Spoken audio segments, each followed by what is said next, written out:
Olá, amigos. A paz do Senhor. O rei Josafá. Ele era um rei temente a Deus. Ele reinava sobre Judá e Benjamim, sobre as duas tribos do reino do sul. Ele era um homem que temia ao Senhor. Ele era contra a idolatria, combateu os deuses dos pagãos. Inclusive quebrou os postes ídolos, destruiu todas as imagens que eram adoradas pelo povo idólatra e instituiu o louvor e a adoração ao Deus verdadeiro. Andava nos retos caminhos do Senhor e recebia presentes de todo Judá. E ele foi se enriquecendo e seu reino foi prosperando. Também na parte espiritual, ele enviou príncipes e levitas para ensinar a palavra. Eles levavam para as pessoas o livro da lei para agradar a Deus, para louvar o Senhor. Ele era um grande empreendedor, construiu fortalezas para sua segurança e do povo e também armazéns para garantir o sustento por bastante tempo. No capítulo 18, nós vamos ver um erro muito grande. Ele fez aliança com Acabe. Acabe era o marido de Jezabel, um rei terrível que não temia Deus, pelo contrário, ele servia aos Baalins. Os seus profetas eram profetas do mal. E Jezabel era uma mulher terrível, era aquela que perseguia para matar o profeta Elias. E ele resolveu fazer aliança com esse homem. E como foi esta aliança? Deu em casamento o seu filho Jeorão para a filha desse homem terrível. E não foi uma aliança boa, porque Deus não permite que façamos aliança com ímpios, com pessoas que não são tementes ao Senhor, e ele incorreu nesse erro que traria muitas tristezas e muitos aborrecimentos para si próprio e também para o seu reino, porque fez uma aliança de conveniência. Muitas vezes nós incorremos nesse erro quando aceitamos certos acordos, certas associações que vão contra a vontade de Deus. E o Senhor pesa a mão sobre nós quando assim procedemos. Um dia, Josafá resolve ir a Samaria, no Reino do Norte, visitar o sogro de seu filho, o terrível Acabe. E ele foi muito bem recebido. O rei Acabe mandou matar muitas ovelhas, muitos bois, fez uma festa de arromba. E esse homem, o Josafá, com todo o povo que estava com ele, deve ter ficado muito alegre, muito feliz. E a gente, quando está muito feliz ou muito triste, tem que se cuidar, porque às vezes tomamos certas medidas que contrariam a Deus. Nós temos que sempre ponderar sobre nossas decisões. E nessa situação para ele foi difícil.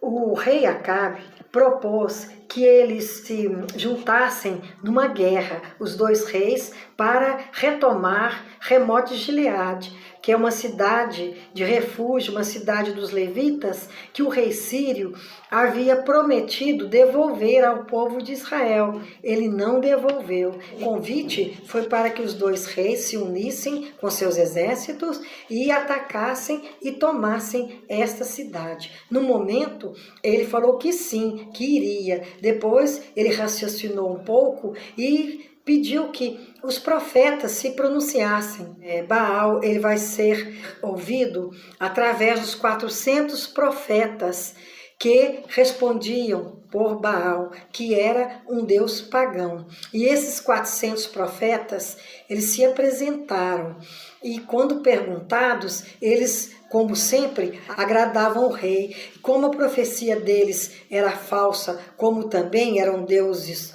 falsos que eles serviam, eles disseram que ele deveria sim ir tomar a cidade, ambos os reis. O rei Josafá perguntou se não havia outro profeta, ao que Acabe respondeu: tem um profeta do Senhor que se chama Micaías, mas ele sempre fala coisas que me desagradam contra mim, eu não gosto de ouvi-lo. Mas por insistência, ele mandou que fosse buscado Micaías. Eles pediram que ele falasse como os profetas de Baal falaram.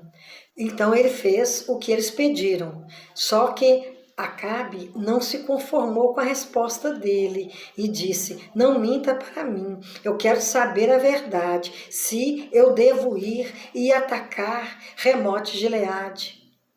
Então ele falou a verdade, que ele não sairia vencedor daquela peleja e que, se ele voltasse vivo, poderia dizer que ele não era o profeta do Senhor. Mas mesmo assim, eles não ouviram o profeta e foram para a guerra, os dois reis. O rei Acabe pediu para o rei Josafá que ele fosse com suas roupas reais e que ele pessoalmente iria disfarçado. Quando os soldados do rei da Síria vieram para atacá-los, eles, logicamente, não viram Acabe, só viram Josafá e pensaram que era o rei de Israel. Na verdade, era o rei de Judá. E o rei da Síria havia dito o seguinte: não precisa atacar nem grande nem pequeno, eu quero que matem o rei de Israel. Quando Josafá viu que ia ser atacado, ele gritou, e o Senhor ouviu o seu grito, e esses homens desviaram-se e não atacaram.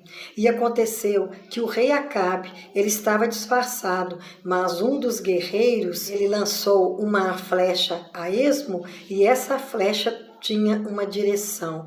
Entre a armadura havia uma abertura, e foi por ali que ela entrou, e o rei morreu, o rei Acabe. Quando Josafá voltou para Judá, ele foi advertido pelo profeta Jeú que ele não devia ter feito aquela aliança e que a mão de Deus iria pesar sobre ele e também sobre o seu reino. Depois disto, os filhos de Moabe e os filhos de Amon, com alguns dos meunitas, vieram à peleja contra Josafá. Deus permitiu. Antes o reino vivia em paz. Ele tinha paz de todos os lados. Agora houve uma brecha e Deus permitiu que esse reino fosse atacado. Então vieram alguns que avisaram Josafá, dizendo: grande multidão vem contra ti da além do mar da Síria, eis que já estão em Hazazon-Tamar, que é em Gedi. Na verdade, eles estavam próximos, eles estavam ao sul do Mar Morto, não distante, e eles estavam chegando, e era um povo incontável. Então Josafá teve medo e se pôs a buscar o Senhor, e apregoou um jejum em todo o Judá. Ele era um rei sábio e temente a Deus, porque muitas pessoas, quando estão com medo, elas se encolhem, não sabem o que fazer. Mas Josafá, ele se voltou para Deus, ele levantou um clamor, porque ele estava com medo. Temer nós tememos, mas temos que buscar aquele que nos livra dos conflitos, nos livra desse medo. Várias vezes na Bíblia, 365 vezes mais ou menos, existe a expressão não temas. O Senhor sabe que iremos temer por alguma situação, mas o Senhor nos aconselha a buscá-lo para que esse medo se dissipe. Se congregaram para pedir socorro ao Senhor. Também de todas as cidades de Judá veio gente para buscar ao Senhor. Pôs-se Josafá em pé na congregação de Judá e de Jerusalém, na casa do Senhor, diante do pátio novo. Então ele fez a melhor das escolhas, foi até a casa de Deus, e lá ele levantou um clamor. Ah, Senhor, Deus de nossos pais, porventura não és tu nos céus? Não és tu que dominas sobre todos os reinos dos povos?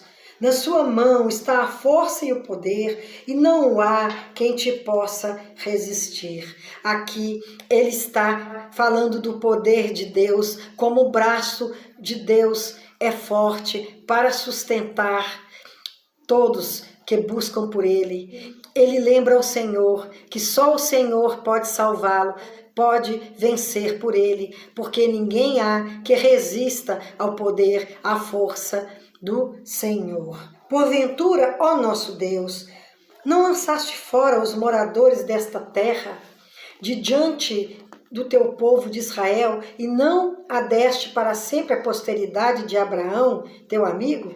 Aqui ele fala das lutas que foram vencidas pelo povo de Deus, através do comando de Josué e outras lutas que eles enfrentaram para banir o povo nativo daquela terra, para que o povo de Deus pudesse habitar na terra prometida. Ele faz essa lembrança. Habitaram nela e nela edificaram um santuário ao teu nome, dizendo: se algum mal nos sobrevier, espada por castigo, peste ou fome, nós nos apresentaremos diante desta casa e diante de ti, pois o teu nome está nesta casa, e clamaremos a ti na nossa angústia, e tu nos ouvirás e livrarás. Ele fez um resumo daquela oração que Salomão fez na inauguração do templo, que queria dizer que em qualquer situação, qualquer que fosse o apuro, a perseguição, a peste, a fome, a espada, qualquer coisa que insurgisse contra o povo de Deus, era só clamar, buscar o Senhor no seu templo, que o Senhor ouviria dos céus e que defenderia o seu povo. Então ele está buscando lá em Salomão, porque Deus é o mesmo, ele não muda, e aquela mesma promessa vale para nós hoje, para as gerações futuras, porque o Senhor, ele sempre acode aqueles que o temem e buscam por ele. Agora, pois, eis que os filhos de Amon e de Moabe e os do monte Seir, cujas terras não permitiste a Israel invadir, quando vinham da terra do Egito, mas deles se desviaram e não os destruíram. Tanto os amonitas como os moabitas, como os povos do monte Seir, eles já habitavam lá quando o povo saiu do Egito e chegou na terra prometida. Só que Deus havia falado com Josué que poupasse esses povos que eram aparentados e que desviassem deles, que não os atacasse. E agora o rei está perguntando, eles vão pagar o bem com o mal?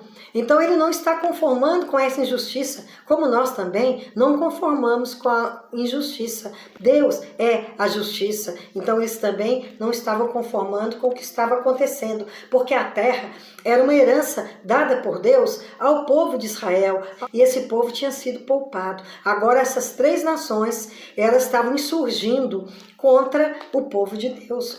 Ah, nosso Deus, acaso não executarás tu o teu julgamento contra eles? Porque em nós não há força para resistirmos a tão grande multidão que vem contra nós, e não sabemos nós o que fazer, porém os nossos olhos estão postos em ti. Aqui há duas observações importantes. Primeiro, reconheceu o rei a sua fraqueza, que ele não tinha condições humanas, ele sozinho não conseguiria, mesmo ele tendo feito um exército de 1.160.000 pessoas, esse exército tão grande não seria suficiente. Então ele não tinha forças em si e nem ao redor para resistir a esse povo. Ele, numa situação de humildade, ele clamou ao Senhor. Nós também, nós temos que nos humilhar, porque ele nunca nos desamparará quando nós reconhecemos que em nós não temos forças suficientes para alguma situação de dificuldade. Porém, os nossos olhos estão postos em ti. Ele sabia que, se não tirarmos os olhos do Senhor, ele está sempre nos socorrendo.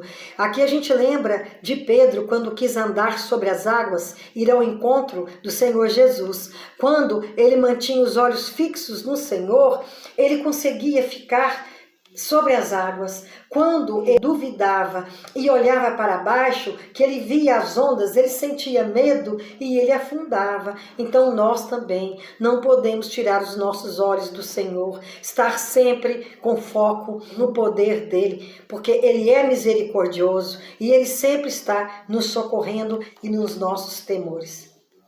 Todo Judá estava em pé diante do Senhor, como também as suas crianças, as suas mulheres e os seus filhos. Realmente, o povo todo estava junto com o rei. E é muito importante que as famílias estejam unidas no mesmo propósito, lutando e batalhando pelos mesmos objetivos, porque a união realmente faz a força. E esse povo estava dando uma relativa segurança para o rei e também juntos estavam honrando a Deus. Então veio o Espírito do Senhor no meio da congregação sobre Jaziel, filho de Zacarias, filho de Benaia, filho de Jeiel, filho de Matanias, levita dos filhos de Asaf. O Espírito do Senhor, ele fala através de quem ele quer. Aqui, no caso, era um levita, mas o Senhor usou um levita como se fosse um profeta, porque nesse momento ele profetizou. Dai ouvidos todo Judá e vós, moradores de Jerusalém, e tu, ó rei Josafá, ao que vos diz o Senhor, não temais, nem vos assusteis, por causa desta grande multidão, pois a peleja não é vossa, mas de Deus. A peleja não é nossa, a peleja é de Deus. Por mais que pensemos que é muito grande o obstáculo, que a dificuldade é maior que nós, que o problema está superando tudo, nós temos que crer. Quando nós entregamos as nossas dificuldades nas mãos dele, a nossa impotência e insuficiência, o Senhor luta por nós. Amanhã descereis contra eles.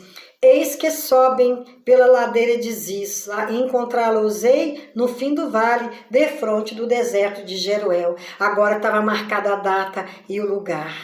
Neste encontro não tereis de pelejar. Tomai posição, ficai parados e vede o salvamento que o Senhor vos dará a Judá e Jerusalém. Não temais, novamente, não temais. Nem vos assusteis amanhã, saí-lhes ao encontro, porque o Senhor é convosco. Quando o Senhor luta nossas lutas, batalha nossas batalhas, guerreia nossas guerras, Ele é suficiente para botar no chão qualquer que seja o nosso inimigo, independente de número, de poderio que eles pensam ter. O Senhor é maioral, o Senhor vence pelos seus filhos. Então Josafá se prostrou com o rosto em terra, e todo Judá e os moradores de Jerusalém também se prostraram perante o Senhor e o adoraram. Josafá e o povo reconheceu que realmente o Senhor estava com eles. E eles tiveram agora um momento de adoração. Eles estavam se preparando para esse encontro. Dispuseram-se os levitas dos filhos dos coatitas e dos coreitas para louvarem ao Senhor, Deus de Israel, em alta voz, sobremaneira. Realmente, esse povo com os levitas cantando louvores e com Deus garantindo a vitória, eles estavam numa situação de vantagem. Pela manhã cedo se levantaram e saíram do deserto de Tecoa. Ao saírem eles, pôs-se Josafá em pé e disse: Ouvi-me, ó Judá, e vós, moradores de Jerusalém. Crede no Senhor vosso Deus e estareis seguros. Crede nos seus profetas e prosperareis. Aconselhou-se com o povo e ordenou cantores para o Senhor, que vestidos de ornamentos sagrados e marchando à frente do exército, louvassem a Deus dizendo: rendei graças ao Senhor, porque a sua misericórdia dura para sempre. Essa expressão, a sua misericórdia dura para sempre, ela é repetida várias vezes. O amor de Deus por nós é eterno, a misericórdia e a benignidade de Deus por nós é para sempre. Tendo eles começado a cantar e a dar louvores, pôs o Senhor emboscada contra os filhos de Amon e de Moabe e os do monte de Seir, que vieram contra Judá e foram desbaratados, porque os filhos de Amon e de Moabe se levantaram contra os moradores de Monte Seir, para os destruir e exterminar. E tendo eles dado cabo dos moradores de Seir, ajudaram-se uns aos outros a destruir-se. Tendo Judá chegado ao alto, que olha para o deserto, procurou ver a multidão, e eis que eram corpos mortos, que jaziam em terra, sem nenhum sobrevivente. Só a mão de Deus poderia fazer isso. 3 nações unidas, 3 nações juntas contra o povo de Judá, de Israel em muito menor número, com muito menos poder. Só o Senhor podia fazer com que as duas nações se voltassem contra os habitantes do Monte Seir e os destruíssem. E também que os dois, tanto os moabitas como os amonitas, eles também se degladiassem entre si e fossem destruídos. Eles, olhando de cima, viram tantos defuntos, tanta gente morta, havia tantas riquezas. Vieram Josafá e o seu povo para saquear os despojos e acharam entre os cadáveres riquezas em abundância e objetos preciosos. Tomaram para si mais do que podiam levar e 3 dias saquearam o despojo porque era muito. O rei de Judá, Josafá, ele já era muito poderoso em riquezas. Agora ele ficou muito mais. Foram 3 dias para carregar tudo que podiam carregar, e até mais do que podiam. E depois eles foram agradecer ao Senhor, porque esse espírito de gratidão é muito importante, porque às vezes o Senhor nos concede tantas graças, tantas coisas, e nós muitas vezes esquecemos rapidinho e não agradecemos. Ao 4º dia, se juntaram no Vale da Bênção, onde louvaram o Senhor por isso. Chamaram aquele lugar Vale da Bênção até o dia de hoje. Então voltaram todos os homens de Judá e de Jerusalém, e Josafá, à frente deles, tornaram para Jerusalém com alegria, porque o Senhor os alegrara com a vitória sobre os seus inimigos. Não há melhor jeito de vencer como vencer com o Senhor. As nações vizinhas passaram a temer o rei Josafá e toda aquela terra e todo aquele povo, porque sabia que quem guerreava com eles era Deus. E quem pode resistir ao Senhor? Que Ele nos abençoe, nos ilumine e perdoe os nossos pecados. Amém.